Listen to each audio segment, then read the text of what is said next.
Hey everyone, figured I'd make a quick video tonight of this press behind me I built about a month ago. Been meaning to make a video of it. I was gonna do a project with it, but decided it wasn't really worth replacing the piece of truck frame that I was gonna bend with it. But nonetheless, I have a press that I've been meaning to build for about a year now, I guess. I built that prototype one that's really narrow in a lot of my videos. It works great, but it's kind of cumbersome to work because it's rather than pressing down like this one behind me, you have to press up. So you kind of have to like flip your brain upside down when you use it. Plus it's really narrow. So I'll show you what I did here. I decided not to build just, your typical shop press. Why? Because I had beams laying around. I had the two vertical pieces and this lower one.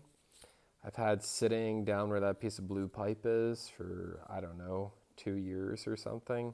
I bought them for almost nothing. So I figured why not just make the press out of that? And this is what I kind of conjured off in my head. So the press brake itself is pretty standard. It's kind of like the way the Swag off-road one works. Pretty much I just copied that design. I didn't go out and buy the Swag one because the one I wanted I think was like $400. So what did I end up doing? Spending 2 weeks of fabricating and machining.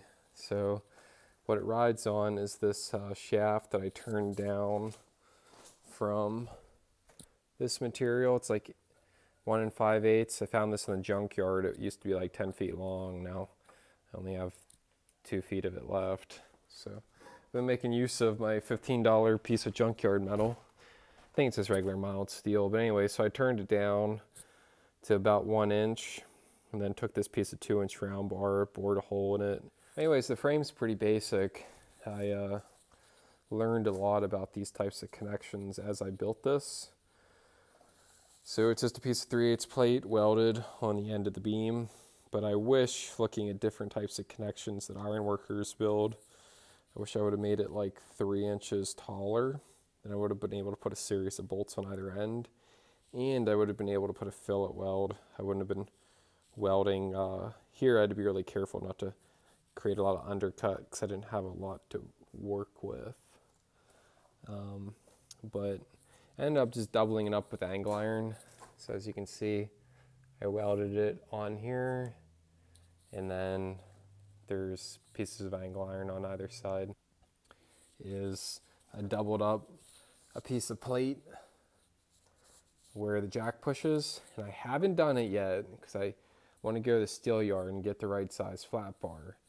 I don't want to have to cut up a bunch of plate, but I want to put some flange stiffeners in here. I want to put them like every 12 inches or so. Or maybe just 2 in the center here and then one's on the end, but I also kind of want to cap these beams. So how did I cut these beams, you ask? It was actually a pretty good experience. I cut them with the Johnson, and it's got a super coarse blade on it right now, and it handled those beams like a champ.